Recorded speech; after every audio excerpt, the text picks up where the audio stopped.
And I'll take this as the opportunity to introduce the next talk, which is I'm honored to have this guy as a part of Level Up. Been following him and his work for a long time. Thomas Dullien, or Halverflake as he's known in the cybers, has an incredible history in security right across the board. He's worked on the offensive side. He's worked on the offensive defense side in Project Zero.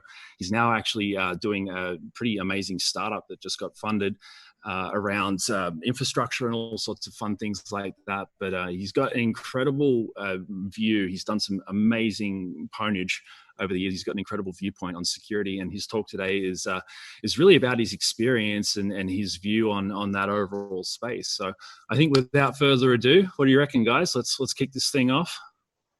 Super excited. Hit it. Let's go. Thank you very much, Thomas.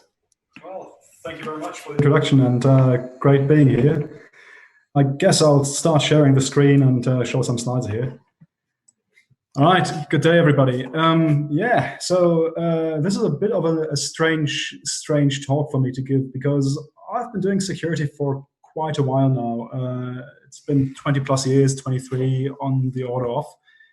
And about 1.5 years ago, I decided to do something else for a change, which I was surprisingly successful at. And then I haven't actually done any security work or thought about security work in the technical sense in 1.5 years. So it's a super strange experience to give a talk to a security audience while actively avoiding thinking about security during my day. The talk itself is titled "Why I Love Offensive Work and Why I Don't Love Offensive Work," with the subtitle of "Confessions of a Recovering Vulnerdev." And I think the summary is, if you do something for a very long time, you get to know what you're doing in quite some detail, and you develop all sorts of very profound thoughts and emotions around the topic. And this talk tries to summarize my thoughts and emotions around security, which I love and which I sometimes don't love. So I'll get started here. Hey, there you go. You got it. I was just going to call out the window there. Okay, so yeah, the thing really is that a lot of what I talk about in this talk is a bit what I would ramble about over beers with friends. And at some point I decided to just put that into a presentation, because rambling with friends doesn't really scale. And I guess this talk will be the close approximation of having a beer with me and listen to me ramble for a while. So to begin the talk, it's actually important to know a little bit about my personality. A friend I worked with for a long time at one point asked me, "Hey Thomas, isn't it really strenuous to have a love-hate relationship with quite literally everything?" And while this isn't precisely true, there's a few things that I unambiguously like, and there's a few things that I unambiguously dislike. It is true that I've got a complex relationship with quite a few topics. And security, particularly offensive work, well, both offensive and defensive work, is a complex topic, and I've got very complex feelings about it. And I'll recap the complex feelings. But given that this is a very subjective, very personal view, I'm sure people will disagree, and I don't blame you if you don't agree with the things I'm saying. All right, so let me start with, I think it's about 10 reasons why I really love offensive work. And there's many of them. There's technical reasons, there's economic reasons, and there's emotional reasons. And I'll go through them one by one. There may be more than these 10, but 10 is such a nice number. So the first reason why I really love offensive work is, if there's ever been any job in computing that is really full stack, like people talk about full stack engineering and so forth, but the only job that's really full stack is, or almost the only job, is security. Security, offensive research spans all layers of security, from the very low level in terms of how's the hardware implemented, what happens in the transistors in your RAM, how do you extract firmware from a device, yada, yada, yada. Through all the firmware, through the software, through the operating system, through the language runtimes, through the language libraries, through the higher order software implementation, through the higher order software logic, and then at the very top end, it's the actual interaction with users, where you're at the level of phishing, credible phishing emails, homoglyph attacks, and so forth. So you're literally going from the very top, which is the perceptual layer, the emotional layer with which people interact with software, all the way down to electrons flipping around in some silicon, and issues with the physics of the manufacturing process for CPUs. And all of that is fair game. And for somebody who loves nothing more than learning stuff, this is beautiful because there's just no area of computer science that you need to avoid because it's not part of your topic. And then when it comes to the actual engineering, there's so much good, really interesting stuff there. Like for the theoretically and proof inclined, there's static analysis, program analysis, abstract interpretation, all these things. There's a lot of really clever systems engineering that you need to do in order to do security work. If you look at something like AFL, AFL has a bunch of good ideas, but some of those, or most of those ideas existed beforehand. And what really set AFL apart from the fuzzes that came beforehand was it was really well engineered to just work. So, and if you run a large fuzz farm, you're in a similar situation where you actually have to do large-scale engineering. And then there's a lot of super interesting systems internals you need to be aware of, anything involving local privilege escalation exploits, kernel bugs. There's just a lot of beautiful, detail that very few people ever really understand and appreciate. There's cryptography for the mathematically inclined. Me, as a mathematician, I like that area quite a bit, even though I was never very good at it. There's a lot of runtime analysis, stuff like coverage analysis, dynamic binary instrumentation, dynamically analyzing stuff by injecting JavaScript. And then there's a lot of really interesting work with data structures and algorithms, in the sense that very few people ever interact with data structures at the level that somebody that writes a complicated heap exploit has to. Because people understand, a linked list, but very few people understand, hey, I've got a B tree, and now one of the pointers in the B tree is corrupted in a strange manner, but I still need to be able to insert at least 5 times for my exploit to work. And you can argue that it's very rare for anybody to ever interact with so many different data structures at a similarly deep level like the offensive researcher. And then there's also the aspect of exploring archaeology in the ruins of your elders, in the sense that software lives for a long time. And a lot of offensive work is really about descending into the parts of the software stack that nobody's looked at in a few years. The joke is we built our software like we built our cities on the ruins and the trash of the previous generations. And below the surface layer, all of that is still there. And that's quite true. Like if you look at stuff like TrueType parser bugs or TrueType font bugs in the Windows kernel, that code is 25, 30 years old in some incarnation. So I've always enjoyed this digging into the history aspect of it as well. So the first slide is, it is the most full stack computer science I know about. A second reason why I really love offensive work is the creativity. I used to teach trainings classes for how to find bugs and how to write exploits. And I always likened the process of writing an exploit to when you're auditing code, you find all these small bugs that have weird implications. And it's a bit like getting a random assortment of parts from the IKEA warehouse. And your goal is to eventually build a chair out of all these random parts that are really not designed to fit together. And that's an inherently very creative process, because you're programming and building something out of parts that haven't been designed to be programmable and haven't been designed to fit together. So there's a tremendous amount of inventiveness and a tremendous amount of accomplishment when you get something to work. Because most modern exploits are Rube Goldberg machines that by any reasonable, in any reasonable world, they wouldn't work, but they do, and it's a beauty. Another thing I really love about offensive work is that you're actually playing on the scientific frontiers of theoretical computer science. We have very, very little depth in our understanding of what an exploit actually is. And I actually spent a good chunk of a year-long sabbatical trying to write down a better theoretical understanding of what I'm doing when I'm doing this stuff. And the beauty there is that it isn't so often that you work on fundamental theoretical computer science problems in your life. And if you understand something well and you manage to write it down properly, you may be working on something that survives the next 30, 40 years of humanity's understanding of what computing is all about. So that's exciting for me as well. Another thing I really like is it's inherently practical. My studies were in mathematics and particularly in symmetric cryptography. And in that field, you can hardly ever see the results, meaning the result of your work is a paper where you show that you can lower the complexity of an attack from 2 to the power of 128 to 2 to the power of 110, but nobody can ever validate whether that's actually true, because nobody has 2 to the power of 110 compute to test whether what you're claiming is correct. And that leads to all sorts of badness where incorrect results get published, and then you try to reproduce even parts of it, and none of that works. And the paper that has the worst bugs in it, because the estimates were all too optimistic, gets the most citations, and so forth and so forth.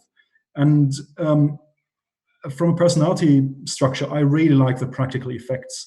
I really like that to see my work do what it's supposed to do. And you can argue that offensive work is a bit of an outlier in the security product industry, because the security product industry is full of products that don't necessarily do what they advertise. And the offensive product industry can be argued that they actually produce things that reliably do what they advertise. Whether that's good or bad is a different story for later, but they do work, and that's satisfying. Another thing that's positive about the offensive work is that it has great incentive alignment, in the sense that your success is pretty objectively measurable and discrete. Like either you get the root shell or you don't, or either you get code execution or you don't. And there's a strong correlation between the technical excellence and income generation, because your technical excellence or your technical contribution is directly measurable. It's strongly correlated. And it sounds weird, but this is actually rare. One of the lies we tell to children is that, and it's a good lie to tell to children, but one of the lies we tell to children is that the level of skill in a particular area is correlated to your future income. And it turns out this is actually pretty rare. Like in most industries, that is not true. It's one of the things I like about security, where it's, at least on that side, somewhat or quite meritocratic, or more meritocratic than many other fields, because you've got such a clear measure of whether what you've done actually works. There's also the part where your opponent, the software vendor, actually doesn't care that much about fighting you. They care about wide adoption of their software. And in some sense, the offensive player and the defensive player have their incentives aligned, in the sense that Zoom cares more, or any other software vendor cares more about the next 100 million users than they care about fixing an overflow. Which means if you have an O-day in something that is growing rapidly, your interest and their interests are at least aligned, because your O-day gets more relevant as they grow.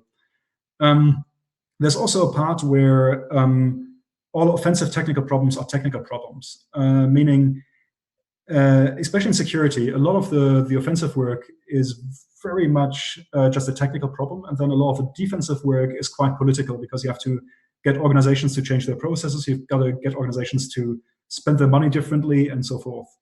That leads to an incentive structure where a lot of the people whose passion is the technical problem solving gravitate towards the offensive side. So if your inclination is technical problem solving, offensive work is a great playground, because that's where the purely technical problem solving gets rewarded. Another thing that's nice about offensive work is that as an offensive vendor, you're actually mission critical for your customers. In the sense that from a monetary or from a market perspective, the most important products, or the best products and the most important jobs, are those that are mission critical for the customers. Meaning, if you don't do your job, the customer can't do their job. And that's good from a financial perspective, because the customer will buy your product, otherwise they can't do their job. But also it's good for you, because it keeps you honest. And the reality is that most security products in the market are nice to have. Most businesses can continue without running an AAV, and so forth. And this leads to a situation where a lot of defensive security products are sales driven, because if what you're selling isn't strictly necessary for the client, you need to convince the client. And that's why, there's a lot of salespeople. And that's also why we have RSA as a security conference, because given the importance of sales in the security product market, you get these conferences which are very sales heavy and very non-technical in some sense. So offensive security is mission critical for the customers that actually buy these things. And that greatly reduces the need to explain to the customer why they would want to buy it. Another economic reason why offensive security is actually really interesting is, in a strange way, the person that buys the software isn't spending their own money.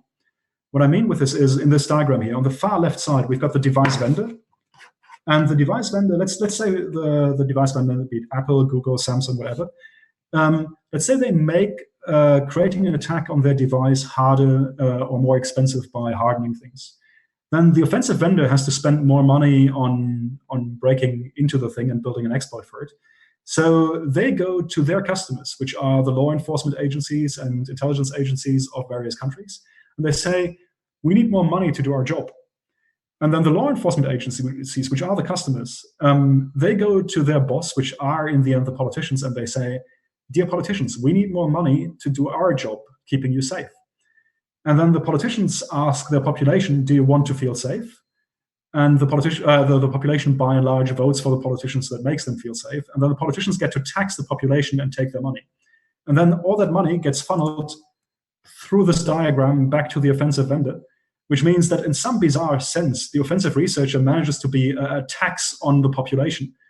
And I mean, if your business is a tax, like if you're capable of taxing a population, that's a very profitable place to be. So yeah, it's a really strange industry in that sense.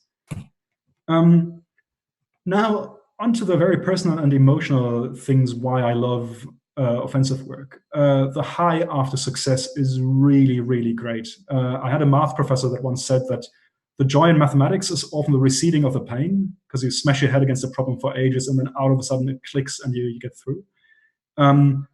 And at least for me, working on a difficult problem and finding a solution is super gratifying. Just like very few things make me happier than working on something that's really hard and then getting somewhere. And offensive work is very, very different from a lot of other work because you have very long periods of very little success and then a very sudden jump to a solution. And that's quite different, for example, from software development, where you've got very gradual improvement piece by piece and never quite the big jump. And this sudden jump from nothing to everything is very intense emotionally and very addictive. I can still remember a few situations in my life. I can still remember the high from a few bugs I found and a few exploits I got working. And that's in itself quite addictive. So I definitely love that high. Another thing I really love about exploitation is that it's the closest thing to real world magic. Like if you think about what happens at a really high level is you've got this terribly complicated device like the computer, the phone, whatever. And there's like literally hundreds of thousands of man days of work in that thing. Like Windows XP already had more man hours committed to it than the pyramids of Gizeh. Right? So you've got this thing where many, many people worked for many years. It's tremendously complicated. And then you stare at it and you figure out the right incantation to utter at the device. And then you send that incantation over the wire and you gain remote control of the device. And watching an exploit work properly, even today, after more than 20 years, it always feels like a magic spell. We don't have many other analogies in this world where you walk up to a car and you say a magic spell and now you control the car. So that's just a real trip. And then the reason number 10, security used to be such a strange backwater, and within that backwater, offensive security was even more of a backwater. And at least from like when I started, economic motivations weren't part of it because everybody told you, you're crazy to do security. There's no money in security. What are you doing? Quit wasting your time. So the people you met were either motivated by the curiosity, and some of them were motivated by the sense of duty. And it created this really interesting community of misfits. A lot of autodidacts, like people that taught themselves, and it still is a community where you have people that never finished high school debating or discussing technical issues with people that finished their PhD in math from a great university. And they're all on one level in that sense. And the community has very, very unique personalities with very unique mutant powers. A friend of mine and me, we sometimes played the game where we try to cast Hollywood actors to represent the different personalities we met in our security careers. And you just run out of strange actors really quickly, because the reality is that the security community is full of such fascinating personalities that you just can't fill all those roles. So I really like that community of misfits in some sense. Okay. After gushing enthusiastically about offensive security, I will take you on 2 or 3 detours in terms of the topic and ramble around or about something that's almost entirely unrelated. And the first detour on which I'm going to take you is one about science and conflict. And the question of, to what extent can you do science without helping warfare? The background to this is, so first of all, I perceive myself to be a scientist or / engineer of sorts. And when I was young, I read, like as a teenager, I read Dullien, The Physicist, and I watched a play called Copenhagen. And both books are, both the book and the play are exploring science, warfare, and the implications. If you have the chance and you work in security, they're worth looking out for. The Physicist is great, and Copenhagen is great as well. And they look at the Manhattan Project and the implications thereof at some level. I won't talk too much about them here, but I was always worried about essentially making my living via serving, via getting money from military / intelligence budgets from about 2000 onwards, because I financed my university years by giving trainings to military intelligence folks about finding bugs, writing exploits, and so forth. And for me, coming from a very pacifist, non-military immediate family, even though my wider family is not quite that, that was always weird for me. And as a 14-year-old, I also listened to a band called Prodigy, where there's a famous sample that they play, how can I prevent one's work falling into the wrong hands? So it was always a question for me, to what extent am I involved in warfare and killing people? And there's a fascinating book called A Mathematician's Apology by a mathematician called Hardy, where he bemoans and complains rightfully about the fact that the military took over so much of the scientific establishment between the First World War and the Second World War, and how so much of science had been militarized in some way. And in this book, though, he writes that at least when you do mathematics, it's not a problem, because no one has yet discovered any warlike purpose to be served by the theory of numbers or relativity, theoretical physics, and it seems unlikely that anyone will do so for many years. And this was published in 1940, and 5 years later, the theory of relativity and theoretical physics were used for the first nuclear bomb. And then a couple of years later, Clifford Cox at GCHQ invented RSA-like cryptography in 1973. So the reality is that Hardy was stellarly wrong about his prediction that certain pieces of science cannot be used for war. And that's something to think about. There's a second example. I dated a social anthropologist in the early 2000s, and she constantly and rightfully made fun of the fact that both mathematics and computer science were thoroughly militarized disciplines, in the sense that so much funding was coming from DARPA, and I made my living training these people, and so forth. And then in 2007, Secretary of Defense Gates, when he got appointed, the first thing he did to try to get to grips with Iraq was start something called the Human Terrain System, where the DoD started recruiting anthropologists like mad to improve the warfare capabilities in Iraq and unravel the tribal structure and so forth. And what this tells you is that it may be difficult to make a distinction between peaceful and warlike science. It may be that for most of science, your choice isn't between peaceful and warlike, your choice is between relevant and irrelevant.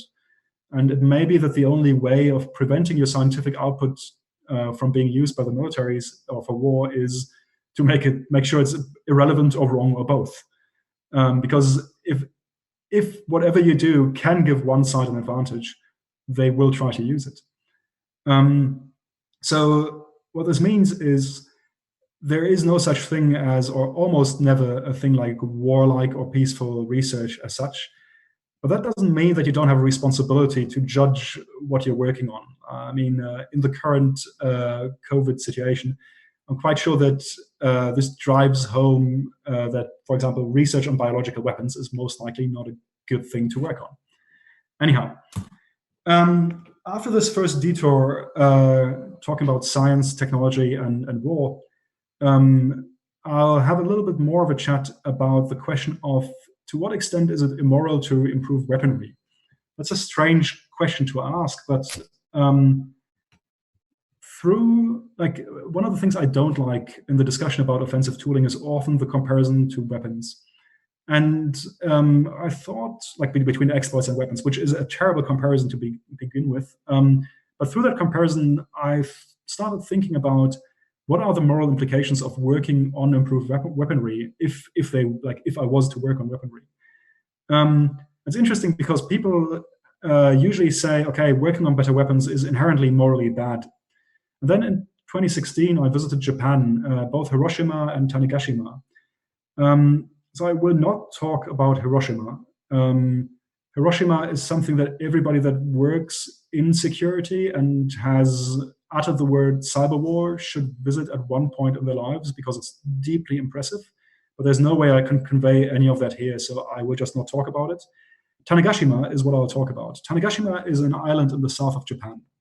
And Tanegashima is historically relevant because it's how guns first came to Japan. What happens is that in 1467, Japan's feudal system collapsed, and then a period called Sengoku started, and it was permanent internal warfare. No side could get an upper hand, and entire generations of young men died in battle with swords all the time. And then 76 years later, the first gun arrives in Japan via Tanegashima because a group of pirates, essentially, or adventurers as they were called, wash ashore after a typhoon on that island, and they trade a gun against having their boat repaired with a local warlord. So they provide this gun to the local warlord, and the local warlord then figures out how to produce guns, and they get adopted by the Japanese forces, by some Japanese forces, and then they change warfare deeply, and the war ends reasonably quickly. So you had a 100 plus year period of permanent warfare, and that ended within 40 years after the introduction of the first gun. So in a very, very bizarre way, superior weaponry created peace by breaking the stalemate that was just killing people over and over again.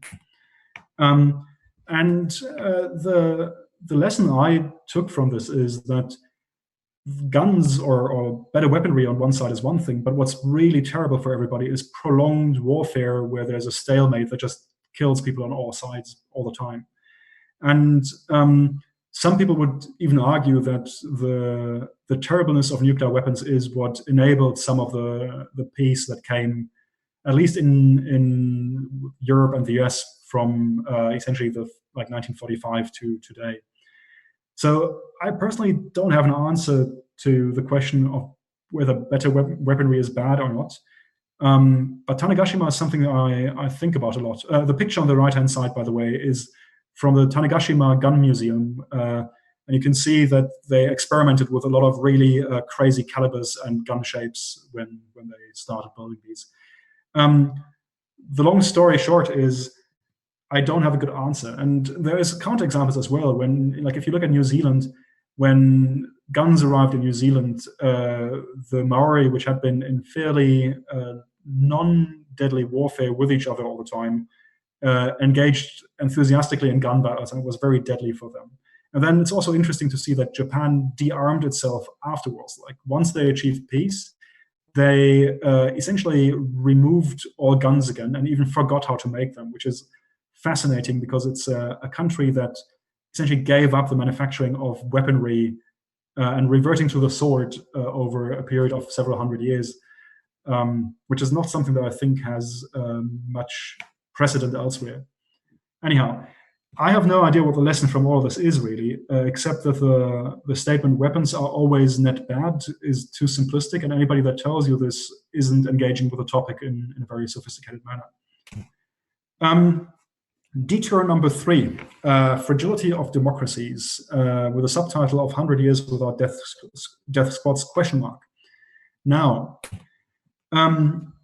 after many years working in security since my teens, I took a sabbatical from 2015 to 2016 with my wife, and we traveled around the world to various countries. And I didn't realize this when I started the travel. And the travel was essentially scheduled by where can we go to surf. And then I traveled, and through those travels, it turned out that pretty much every place we visited had living memory of death squads going around killing people. And this is something that I don't think I had really understood at the proper level of depth beforehand. And examples, it's important to mention I'm German by birth and upbringing. So I won't even mention on the slide what needs to be mentioned, which is the German death squads and the atrocities committed by the Germans in the Second World War or in the 30s and thereon.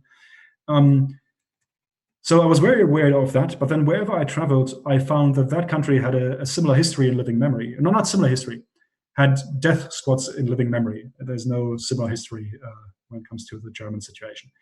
Anyhow, so an example would be France in the Algerian independence war. They killed people and they pioneered a technique that was later on perfected in Argentina, which was called death flights, where you essentially took the people you wanted to disappear onto an airplane and you fly over the ocean and you drop them. Morocco had 700 people plus disappeared under King Hassan II and assassinated people in Paris. Uruguay had 20% of the population arrested at one point under the dictatorship and more than 180 killed. Argentina disappeared, in quotation marks, between 9,000 and 30,000 people, and that has not been fully worked through today. South Africa had death squads during the struggle against apartheid. Portugal had murders under Salazar. Spain had between 100 and 200,000 deaths in the White Terror under Franco, and then 100,000 more that disappeared in the ensuing years. Taiwan had the Iron Blood Patriots and so forth. So pretty much almost everywhere you have people that are still alive that live through a period of death squads going around killing people. That's something you have to be very aware of. And the takeaway for me in 2016 was that democracy and basic rights are extremely fragile and they're not the norm. And I sometimes quip that every democracy is 2 terror strikes and 1 opportunist away from a dictatorship. And that's important to keep in mind. Like just empirically, state-sponsored death squads happen with some regularity at fairly regular intervals, about every 100 years or so. In most countries, you have them. And it's important to keep in mind that most of us have grown up in an unusually peaceful time, in an unusually peaceful part of the world. Not all of us, but most of us. And it's important to be conscious of that because it biases your decision-making, because you underestimate the risk of society reverting to a non-democracy, rights going out of the window, and people getting killed anonymously and just disappeared again. Like, that's something that can happen. Okay, let's get to the reasons why I do not love offensive work. There's many reasons to not love offensive work. And there's societal reasons, there's emotional reasons, and there's even technical reasons. And the very first one is very interesting for me because I met Robert Morris Sr. at some point. I think it must have been 2003 or 2004. And Robert Morris Sr. is the father of Bob Morris Jr., who's the author of the first real internet worm. But Robert Morris Sr. was also the head scientist of NSA. And to some extent, he's the grandfather of hacking in some sense. And he's a bit of an idol of mine, or he was a bit of an idol of mine. And then when I met him, he asked me what I do. And I said, I study mathematics. And his reply was, for whom? And I found this for whom to be a really strange thing to ask because I was studying mathematics at university and didn't really think about the for whom at all. And in a bizarre twist of fate, that question became the haunting question of my security career, because all of security is fundamentally about human power and human conflict. you are always on the side of somebody. You always pick a side. And interestingly, and perhaps sadly, both defensive and offensive security tend to be on the side of the already powerful. Because if you want to get paid for what you're doing, you have to work for somebody that can pay you, which tends to be the already powerful.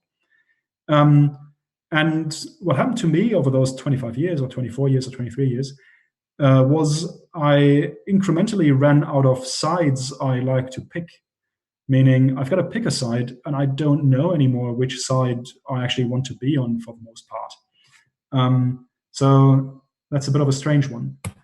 A second reason that I find difficult with security is that the different career paths in security all have their particular pros and cons and their particular downsides and upsides. And there's essentially three places you can go to work. There's a government agency, there's an offensive vendor, and there's a defensive vendor of sorts. You can also, well, I'll go through them. And the pros of working in a government agency is, at least if you're okay with your particular government, you can be quite impactful and you can have very direct insights in the use of your work and in the benefits that your work brings to society. The downside is that the pay is comparatively low and that you are under pretty onerous travel restrictions. Particularly work from home is not a thing that most SIGINT agencies do. And then career advancement also usually means moving away from the technical work in these organizations. And what may also happen is that the organization has outsourced a lot of the technical work to contractors, and then you end up being inside a government agency with the travel restrictions and the bad pay, and you end up managing contractors instead of doing the interesting work yourself. So that's something that may happen. If you work for an offensive vendor, you get much better salaries than on the government side. But the issue with many offensive vendors is that for them, their profit is maximized when their restraint on their sales is minimized, subject to other government's threats, which means for many offensive vendors, selling to the scummiest customer you can get away selling to maximizes their profit. So that leads to people selling things to governments that may invite people to their embassies to kill and dismember them. Then another con is that the insight into the actual use of your work is quite limited, and your manager may try to actively deceive you. If you look at the hacking team history, management was actively trying to mislead the employees into who they're selling to and how much due diligence they're doing. There's also the con that legal protections may be unclear in the long run. Like, it's not clear, it's not settled in legal practice whether you can be held responsible for crimes committed with stuff you do. So let's say you sell an O-Day to a government that then hacks another government. It is not entirely clear whether you're not an accessory to the attack and whether that other government couldn't go after you in the long run. We've seen this with the FBI indicting some people in the Russian supply chain already. We shall see. Point is, it's uncertain. There's the choice of working for a defensive vendor, which usually comes with a pretty good salary, or with a slightly less good salary, but with fantastic job flexibility when it comes to bug bounties and VRPs. Another pro is there's fewer ethical misincentives for the most part. The downside is you are usually not business critical. It sounds harsh to say, but security is something that is an afterthought for business reasons. And you're always a cost center. Yeah. And lastly, and this is something that individuals have to manage individually, but not everybody deals well with doing bug hunting in order to squash bugs. Like I know quite a few vulnerability researchers that like hunting bugs and they like writing the exploit, but they don't enjoy seeing the bug fixed and hence the exploit killed. So you also need to be able to deal with that emotionally in that career path. Then there's the thing that the question is, to what extent are you actually adding value to society with your work? And I'm not sure. I'm not always sure whether my work added, like how much my work added really. The situation in society is really strange. What has happened is that device vendors have turned themselves into de facto spy agencies for ad targeting. And in a further bizarre twist of fate, the population is actually paying for their own surveillance gear because people want to have a nice phone, so they're paying people to give them a nice phone, and then the phone is used to surveil them in some sense. And the spy agencies these days want to have a piece of that pie in terms of they want some of that data. And then the question I ended up asking myself sometimes is, how does offensive work improve society or improve anybody else's life except mine? And the potential for having positive impact on many millions of people is not always, but in many situations, a little bit limited. So this is a diagram that establishes or illustrates the weirdness of the modern situation. Right, we've got the device vendors, and they spend billions to convince people that getting a new device that surveys them is great. And the population buys and carries surveillance gear voluntarily and provides data to the vendors. And then the security folks either pull out that data, like the security apparatus folks, either pull out the data via lawful data requests, or they pull out the data via offensive means. But it's a strange setup. I stare at it and I can't really make sense of it. Another downside of offensive work is it gets emotionally complicated. I love discovering bugs and I love writing exploits. But and that process is very pure in the sense that it's only technical. There's no implications thereof. But once you've got the bug and the exploit, every decision you take thereafter can be turned into an entire bookshelf of moral philosophy PhD thesis or gigabytes of Twitter debate nonsense. And in some sense, I don't enjoy these complications. I just want to do my work and solve problems, and that's it. And I don't really enjoy the complications that come with doing the work. So that's the downside. And to get to the reason number 5 is there's a joke that says it is difficult to get a man to understand something when his salary depends upon his not understanding it. So what is meant by this is that people pick their ideologies and their worldview by functionality to themselves, meaning they will believe whatever makes them, whatever allows them to do what they want to do. And my worry was that after many years in security, being economically dependent on work in security is actually distorting my views of the world and my views on society. I was very curious about how would my worldview change if I wasn't dependent on security for income, and if I could look at the world without security glasses on. And so I decided that that's something I would like to try at some point. Another emotional reason that is speaks against offensive work is very much non-accumulative. What I mean with this is if you work on something for 10 years down the line, you have a result and your tooling is better.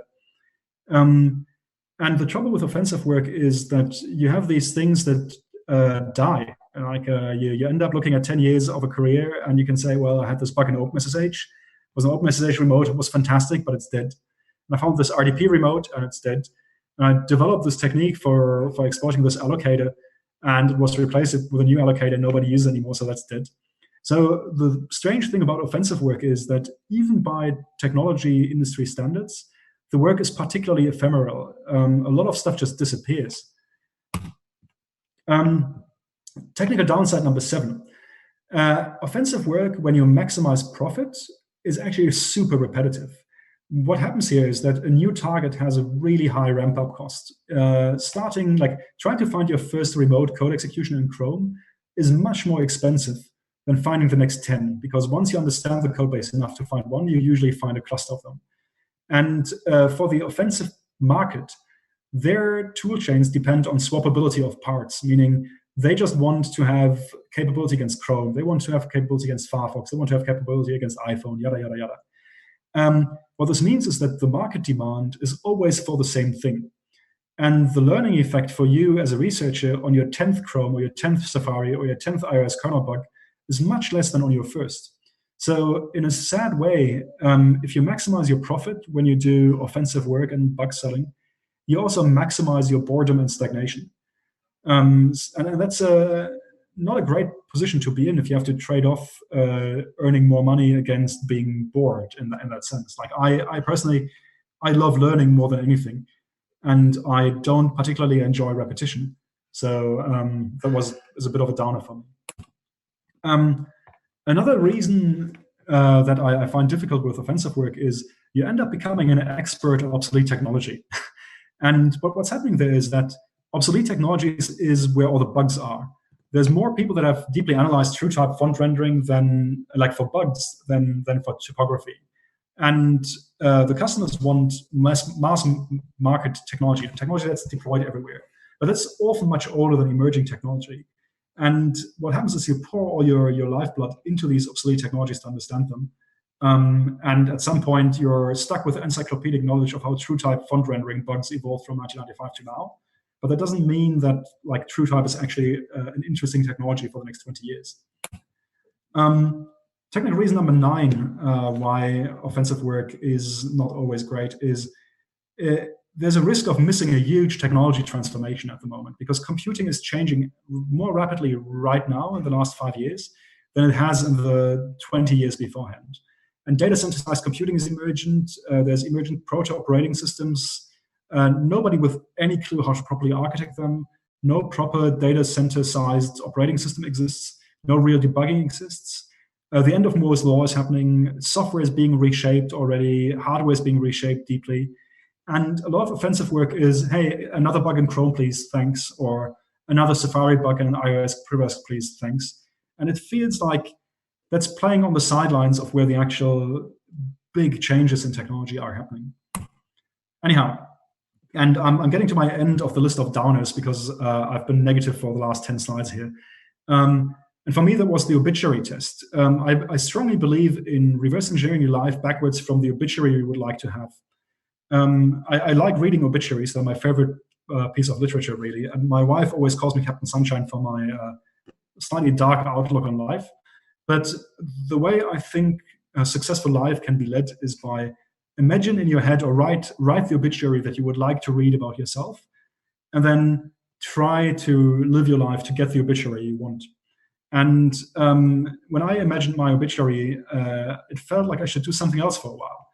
One of my idols, Gerardo Richarte, who taught me more about heap exploitation than anybody else indirectly, has a very successful post-security career building imaging satellites, and I quite envy him for that. And many other of my idols had multiple careers where they did one thing successfully for 20 years, and then they did something else also successfully for another 20 years. So I had a bit of a fear of being a one-trick pony, and I decided I should at least try something else for a while. I can return to security if everything else fails. So I made a decision at some point, let's do something else for a while. And I realized that performance optimization actually has a lot of the technical upsides of offense, meaning it's similarly full stack. You need to understand the entire system to understand the performance. You have very similar technical alignment of incentives. And when you do good technical work and you translate to monetary savings easily, there's lots of interesting problems and a lot of room for creative solutions. And at least for me personally at the moment, there's a few emotional advantages where I really enjoy not having ambiguous feelings about the implications of my work. Like for the moment, I don't have to think about for whom for a moment. And that's actually quite nice. And if I'm successful, I also save on CO2 emissions. So that's cool and motivating.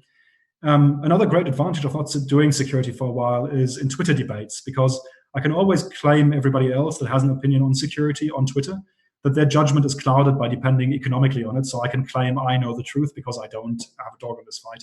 So that's at least a good way to win Twitter arguments.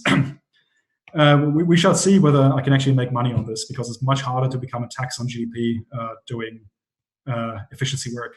But in the meantime, I'm enjoying what I'm doing. So summary of this talk is offensive work is really, really great. And offensive work is really, really, really terrible at the same time. That's simultaneously true. And there's all these great things and all these bad things, and it's fascinating. And another thing that I want to hammer home is one should be really mindful of the fragility of the democracies and personal rights, because they can be gone very quickly. And all the ethical questions in security are real, and they're complicated, and they have no easy answers. Lastly, it's important to remember yourself, security often feels like it can be the world, but security is a small fragment of a much bigger world, and offensive work is a small fragment of a much bigger computational world. So all of this is exciting and fascinating, but there's a lot of stuff out there that's also exciting and fascinating. And my view is, let's say I fail at this other stuff. I've certainly learned so much about distributed systems and large-scale computation infrastructure in the last 1.5 years of doing something else, that when I return to security, all that will be very helpful. Anyhow, in anybody's career in security, finding a balance between the upsides and downsides of offensive work is a challenge and a balancing act. And I don't think I can help anybody individually with it. I wish everybody good luck with it, and yeah, enjoy the con. It's going to be great. And that was amazing. I having worked in security for a long time, feel like there's so many things there that I knew but didn't know how to articulate, that was very crisp and yeah, and very, very relevant to a lot of the debates we've seen today as we talk about offensive tooling over Twitter. And I know as someone in open source as well, it's left me very challenged as that conversation's going on, and I've intentionally not released some stuff because of that. This leaves me rethinking and repositioning, and it just, that was fantastic. But I'm glad you liked it. I'll throw. We've got a question from Discord. Just wondering, are there any thoughts on the fourth part in your second dislike with InfoSec, specifically in-house practitioners not working government nor a security vendor? So, I mean, you can work at a you can work defensively in-house, securing things, where at least the downside of being a cost center and not being business critical apply, right? I mean, you're there, you're making a contribution, but for most products, you will always face the battle of having to argue the business impact of the security work. And whenever push comes to shove, security will have a difficult time arguing that they're critical. In some sense, it makes some business sense for businesses to play fast and loose with security, because that's how you get market share at the moment. It's a bit sad, but yeah. Did that answer the question at all? Yeah, I feel so. It's I think so. I think if that was something that people want to expand on, they can message you on Twitter as well. I think that's a great dialogue for this. I think this is the kind of talk that's going to have a lot of that like on-flow dialogue for quite a while as we kind of digest and understand it deeper, because there was so much there. You just kind of sitting there like with all these thoughts that later on will come up. And for a lot of these topics, the trouble really is that you can have a long discussion about a good number of these slides. Like there's like, for example, what precisely is the role of the in-house security person? And you can't do them justice with one slide, really. So there's a lot of parts of the talk where you can spend an hour or two discussing it later on. But like you did, like all this information was so cool. It's always mind-blowing. And your expertise is so deep when it comes to an understanding on all this. So I've got a couple of questions too. There's two that I got on my personal note out of this, but also one that I have that came from the chat. We're going to do the chat one first. And cool. I think it was hello, something about pony. Sorry if I'm missing your handle, but let's do this. So the question is for the speaker: if an organization won't fix it, is it better for the security and for the researchers to then go public? And what if the organization can't afford to fix the bug? Say it's a nonprofit or a hospital that's 100% volunteer run. Who is responsible for the fallouts? What are your thoughts on that? So my warning up front is I will not be able to elaborate all the complexities of that topic in the next 10 minutes or even 2 hours. The second note is I wrote a very, very long blog post about my thoughts on disclosure titled Disclosure Rashomon, or Rashomon of Disclosure, because there is no easy answer for this. My personal view is that users of software have a right to know the properties of the software, and that includes knowing about the security bugs. So my personal view is that it is not like giving people the full information is still preferable to hiding it from them, because that allows people that actually care about security to make informed decisions. And I view keeping security information secret over the long run as depriving users of the software of a right to know. People can disagree on this, but the reason why I worked at Project Zero was because I think that telling people about everything that's broken is actually a net benefit to society. So I hope that answered that question. Cool. I love that. But now let's just get over to the more not so technical questions.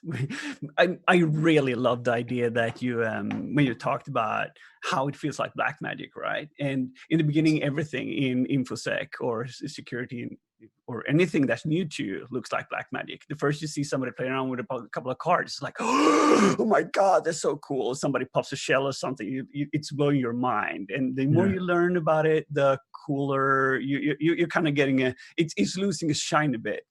But I got a question for you that's outside of that. And if you go like, it feels like, I don't know you personally, I don't really know your work, but it feels like you've been doing this for a very long time. How do you go with periods when you can't find results? Or how do you deal with questions like burnouts and that kind of stuff that we all struggle with?